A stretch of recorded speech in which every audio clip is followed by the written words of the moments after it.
Welcome to Qi'ao Island, one of the most underrated places in Zhuhai.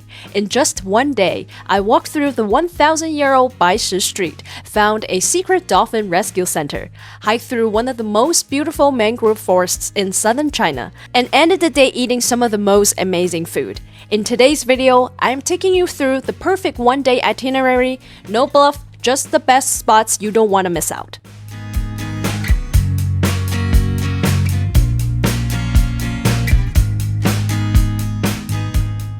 Okay, the first spot, Binhai Park. My mom suggested checking out this park. It's one of the most beautiful but lesser-known seaside parks to tourists in Zhuhai. Built in 2012, it's a long, nearly mile-long stretch of coastline with so much green space to feel like multiple parks in one. This park features multiple zones, including garden, pier, cycling path, sports courts, and open terrace facing the ocean. It's an amazing place to enjoy the coastal scenery. This is also a popular place for camping.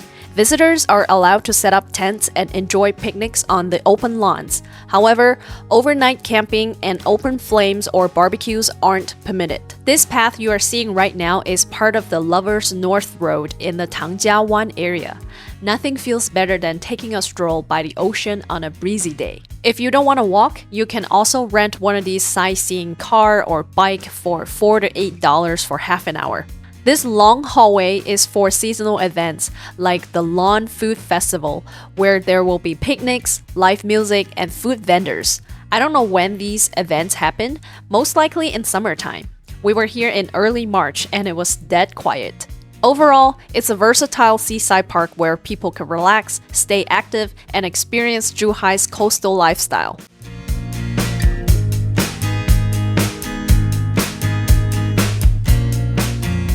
As we continue to move forward, we would conveniently pass by this Chinese white dolphin science center. It sits right next to the main road you take to enter Qi'ao Island. It's a free museum to visit, with a dirt patch parking lot right next to it. This whole area is not very big. About 60 to 90 minutes, I believe, would be pretty sufficient to walk through it. There is one main path to walk through the whole outdoor space. There are tall and skinny palm trees on both sides, a short hallway hanging lots of posters about the white dolphin, a small garden, and a small stadium to host events. As soon as you walk in, your eyes will immediately be drawn to the large ocean blue displays. This museum is the home base of the guardians of the Chinese white dolphin, which is often called the giant panda of the sea. It's China's first Chinese white dolphin protection base, and it's also the only nature reserve in China named after this animal.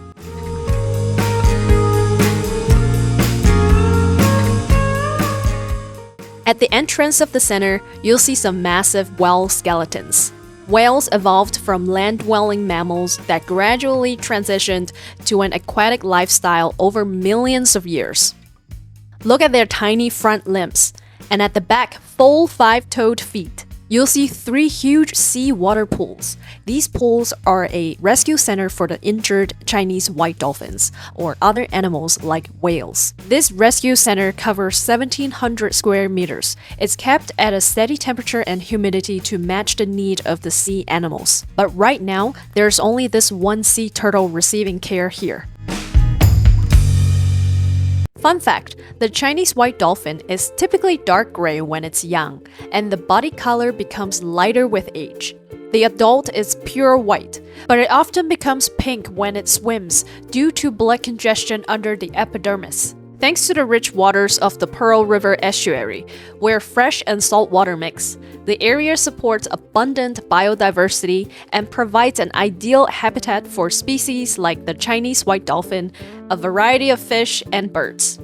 We all enjoy this educational visit to this little museum and learn some interesting facts about the Chinese white dolphins.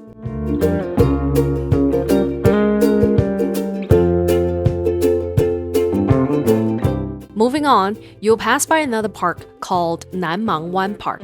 It's a very nice park for setting up a tent and enjoying the ocean view, either on the beach or on the green lawn. But it's a smoggy day and very windy too when we visited. It actually looked quite unassuming. so we just took a quick look around. Let's continue on to the wetland park, which just minutes drive away from here. You can GPS to this restaurant to park for free, and it's just across the street from the wetland entrance. The wetland reserve opens Wednesdays to Sundays from 9 to 5, including holidays, and it's free to visit. After going through the entrance gate, there's a tree-lined path about 700 meters long, or about half a mile. This path leads you to the boardwalk area of the mangroves. And on both sides of this path, you'll see tall trees like hibiscus and silverleaf trees. These are semi-mangrove plants. This wetland reserve is one of the most well-preserved and largest mangrove forests in the Pearl River Delta. There are about 700 types of plants and 300 types of wild animals. And every fall and winter, tens and thousands of migratory birds from over 90 species will come here. Now we're at the beginning of the boardwalk. I believe there are two main trails. One is the Wetland Grand View, which is the shorter one. It'll probably take 40 minutes to an hour to complete. The other one is Mountain and Sea Discovery Trail, which is less paved and longer, so we just did the easier one today. Once you step onto the boardwalk, you'll see all these tall mangrove trees on both sides. And underneath them, the wet mud is full of holes made by mangrove crabs and mud skippers. Here are some fun facts about mangrove trees. Their roots are unlike most plants. They grow above the mud in tangled, maze-like shapes, with some breathing roots sticking up like snorkels to take up more oxygen. These roots are strong and flexible, helping protect coastlines from waves and erosion, while also acting like underwater shelters where fish, crabs, and shrimp can hide and grow. And somehow, in salty ocean water that will kill most plants, mangroves quietly filter out the salt and keep growing. This is a small viewpoint. Wow, the water looks so murky and muddy. Fishing and crabbing are forbidden, but people would still do it. Honestly, it's really fun to watch these mud skippers jump or flip. They have quite a funny body shape. Big head, bulgy eyes, and skinny tail, and they look so slimy. It looks like they are gliding on the mud. These red crabs are also pretty funny looking. They have one claw much bigger than the other. A little throwback time, I have been to this reserve a few times growing up. I remembered I did not like to hike when I was younger and I was so impatient. But this visit, I actually took the time to look at things, listen to birds chirp, and enjoy the environment. You're pretty close to the end of the loop when you reach this point. It's such an amazing day slowing down in the nature. And next, we'll head to a pretty well-known roast chicken place for lunch. I love golden berries, and we bought some for $2 a pound. It's not very sweet. I don't think it's a season. Coming up next is a pretty well-known restaurant for their freshly roasted organic chicken. It's close to Zhuhai's Hongshuling Wetland Park, so it's definitely worth checking it out if you're around the area. Alright, let's head in. There's just this one spacious dining area, lined with large tables. I guess they attract a lot of large families. This area is well lit in the sunlight, windows are down to let the breeze in, good vibes. Let's look at their menu. Their signature dish is this roasted chicken, about $12 for the whole chicken. They also have a variety of stir-fry dishes with all sorts of protein selections and veggies. Most of the dishes are home-style cooking. They have also been on TV. We ordered 4 things: the signature chicken, stir-fry beef with veggies, char-grilled pork neck meat, and mulberry leaf soup. The chicken takes a bit long to cook because they roast it on demand to keep it fresh. Even though it looks quite pale on the outside, it's full of flavors, and the juice drips down to the bottom. Remember to dip in it. The general flavor profile is the Canton-style salt-baked seasoning. Honestly, it's just so simple and classic. This is how you can taste the original flavor and the freshness of the ingredient. When it's brought to the table, the skin is so crispy, and the light char elevates the flavor. The meat itself is tender and juicy, but not fatty. Very important. It's their signature dish for a reason. I highly recommend it. And the beef stir-fry is really good too, full of wok hei. And I really love this mulberry leaf soup, or shangtang sangye. It's a seasonal green, and March is a good time to eat it fresh. It's soft, tasty, and it turned out to have many health benefits as well.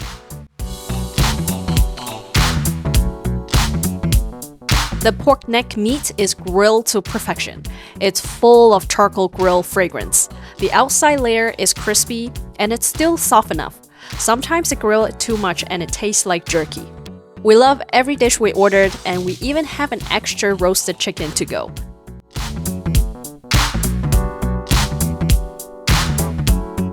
And everything comes up to be about $44 total. Not bad.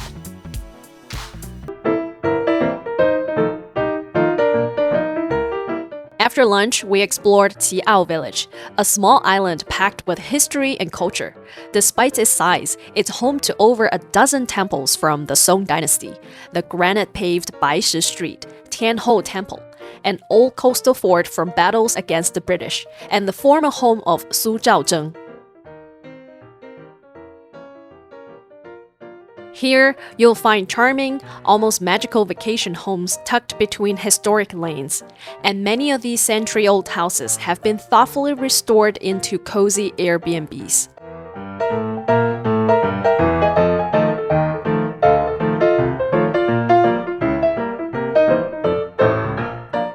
Some were originally built by locals who made their fortunes overseas and later returned home, creating multiple-story homes like these where families have lived ever since. If you don't feel like walking much, you can also rent one of these electric scooters to tour the island. For generations on Qi'ao Island, locals have relied on the sea to pray at Tianhou Temple to Mazu for safe journeys. This is the well-known Baishi Street, now a tourist street where vendors sell dry seafood, souvenirs, and artworks. Dry seafood is a very common find in any coastal area in China because it's a good way of preserving food and it's also very tasty. Just be aware the smell will be pretty pungent in this section of the street. The variety of items are surprising. There are different types of shrimps ranging in different sizes and a large variety of fish. Besides dry seafood, you'll also find local snacks like cookies, candies, dry fruit, etc. What many people don't know is that in 1833, the villagers of Qi'ao Island fought back against British invaders using homemade cannons. The opium traders were forced to raise white flags and come ashore to negotiate, eventually agreeing to compensation. The villagers used the funds to aid the injured, repair damaged ancestral halls and homes, and construct the Baishi Street that remains in use today. Baishi Street, paved with granite, records the glory of the islanders' defense against foreign forces. It's so amazing to see how Baishi Street has turned out today. Yes, it has become more commercial, but in my opinion, the main authenticity still remains. Prices for the dry goods aren't too outrageous, and there are a bunch of these nice little cafes, plant shops, dye workshops where you can paint your own clothing. Modern and historic all come together. One eye-catching feature is this oyster wall. Over a century ago, locals built sturdy, breathable walls by stacking oyster shells, and many of them are still standing today. Passing through a narrow alley beside Baishi Street, you'll find number 461, the former residence of Su Zhaozheng, built during Guangxu period of Qing dynasty by his grandfather. This traditional home reflects his early life. So who is Su Zhaozheng? He was a key leader in China's early labor movement, rose from working among dock workers to become one of the strongest voices for workers' rights in China. In 1925, he helped lead the massive Hong Kong Canton strike, uniting hundreds and thousands of workers to halt trade and challenge British control. For over a year, the strike shook the system, forcing attention to workers' demands and leaving a long-lasting mark on China's labor movement. Inside the residence, everything is basic and simple, which reveals the family's humble and frugal life.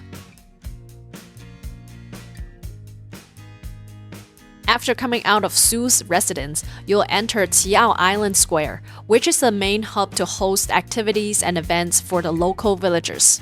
It's such an amazing day well spent checking out all the good spots here on Qi'ao Island. It's late afternoon now and it's just about time to get dinner.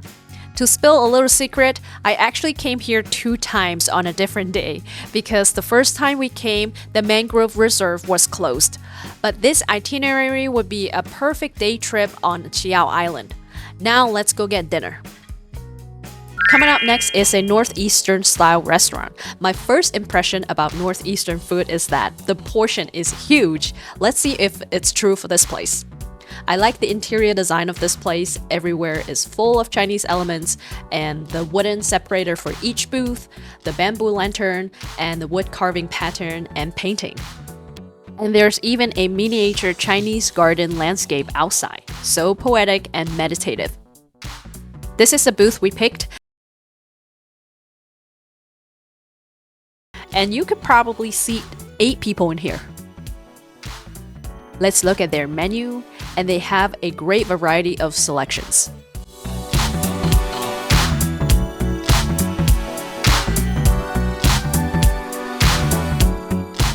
Also, the day we came was Lanterns Festival, or Yuanxiaojie, so they gave us 3 tangyuan for free.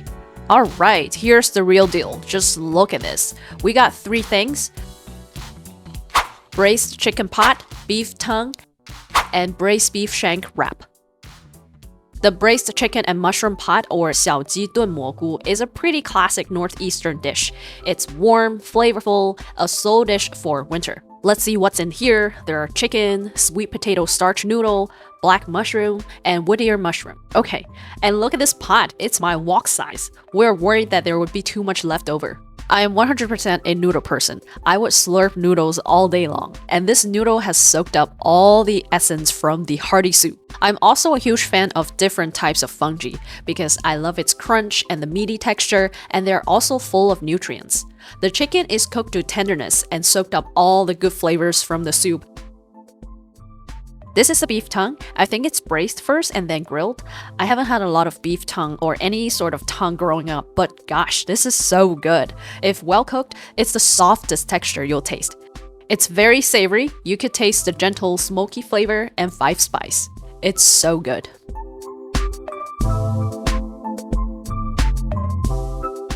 So the last dish is beef shank wrap, but you have to wrap it yourself. So there's this crispy pancake, braised beef shank, cucumber, chive, and cilantro in this whole platter.